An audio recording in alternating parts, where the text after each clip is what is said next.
The Mapimí Silent Zone is a desert in northern Mexico that has become famous for mystery, strange stories, and unusual claims.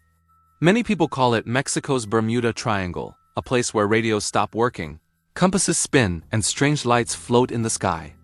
But the truth behind the Silent Zone is a mix of real events, misunderstandings, and stories that grew bigger over time.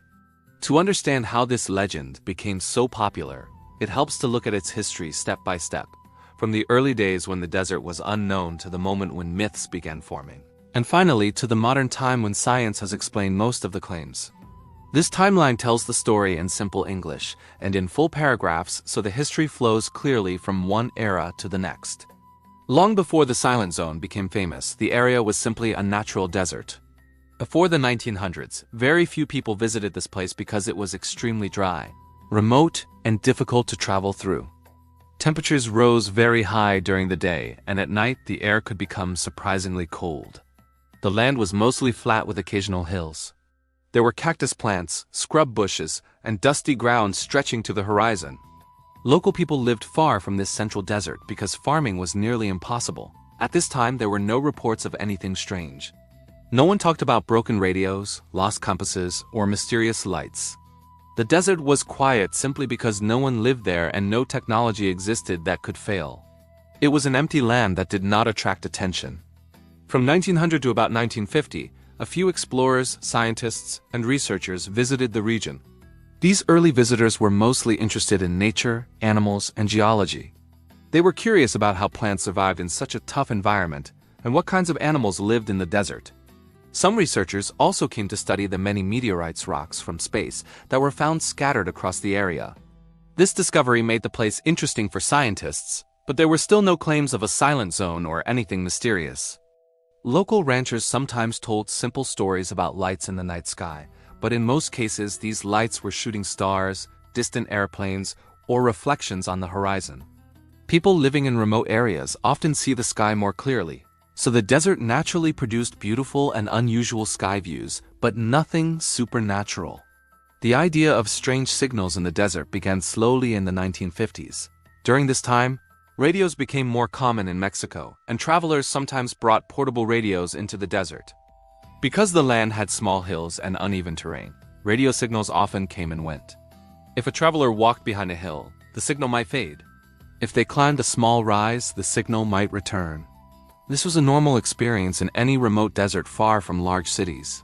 However, a few travelers made comments such as, "My radio suddenly went silent here," or "The sound disappeared all at once."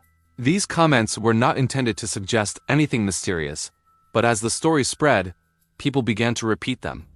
In small towns, a simple story can grow quickly as people add details or make guesses. The idea that the desert had silent spots slowly entered local conversation. At this early stage, people still did not call the area the Silent Zone, but the roots of the legend were beginning to form. During the 1960s, more visitors came to the desert because people around the world were becoming fascinated with unexplained mysteries. Magazines and TV shows in many countries talked about strange places, UFO sightings, and natural wonders. This cultural trend made people more willing to believe in unusual events. Visitors went into the northern Mexican desert with curiosity and sometimes with expectations. If someone had heard that radios sometimes failed, they visited expecting their radio to fail too. When a radio did lose its signal, usually because of distance from radio towers, the person might think something magical or strange was happening. Human imagination can turn normal events into exciting stories. Over time, these stories became more dramatic as people repeated them to friends or tourists. Everything changed in 1970, the year when the Silent Zone truly became famous. In that year, the United States was conducting rocket tests at a military base in Utah. One of the rockets malfunctioned and went far off its intended path. Instead of landing in the testing area, it traveled more than 1,000 kilometers south and crashed in the Mexican desert. This accident drew instant attention. The US government notified Mexico, and both countries cooperated to locate the fallen rocket.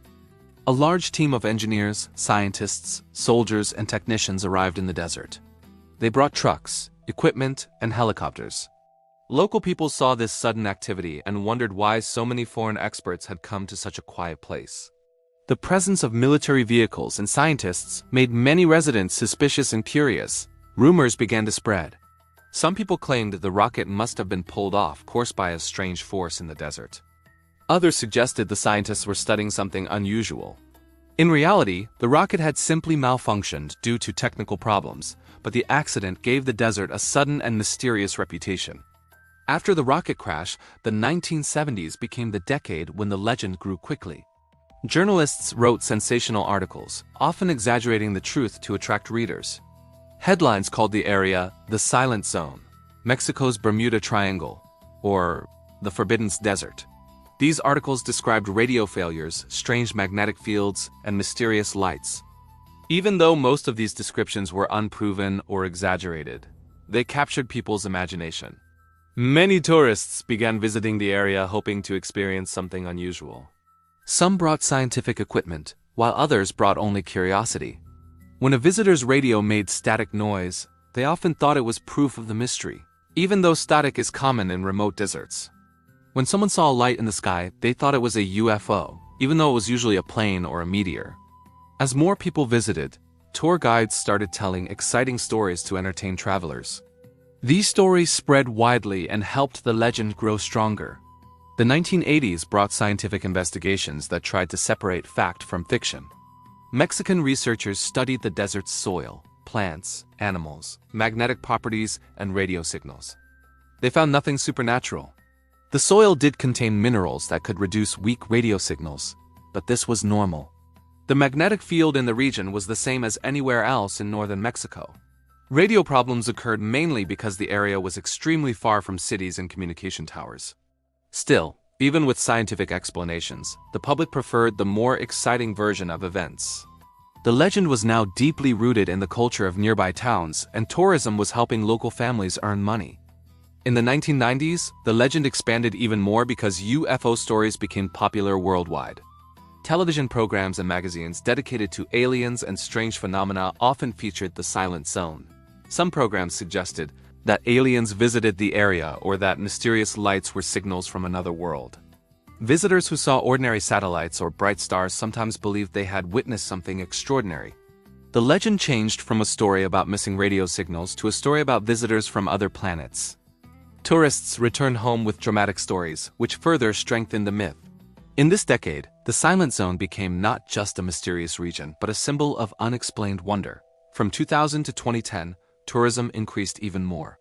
Local communities built small museums, guest houses, and guided tour experiences. Tour guides told dramatic versions of the legend to attract more visitors. The area became an important tourist destination for people interested in mystery and adventure. Meanwhile, scientists continued studying the region, again confirming that nothing unusual existed. But scientific reports did not stop the stories because people enjoyed the mystery. The legend had become part of the local economy, and many families depended on tourism as a source of income. During the 2010s, modern technology allowed researchers to make even more accurate measurements of radio signals and magnetic fields. They again found nothing unusual. But social media caused the legend to spread faster than ever. People posted photos of dramatic sunsets, strange clouds, or bright stars. Without context, these images looked mysterious, encouraging even more interest in the Silent Zone. Videos claiming supernatural activity gained many views, even when they were based on misunderstandings. At this point, the legend continued to grow not because of real events, but because the internet helped stories travel quickly. Today, the Mapimí Silent Zone is both a real place and a legendary one. Scientists see it as a normal desert with interesting geology and wildlife, but nothing paranormal. Tourists see it as a land of mystery. Many people still visit hoping to experience something unusual. Others go simply to enjoy the desert landscape. The area has become a symbol of how stories, imagination, and human curiosity can turn a quiet place into a famous legend. The rocket crash of 1970 is the main real event that fueled the mystery, and the natural radio interference added to the story.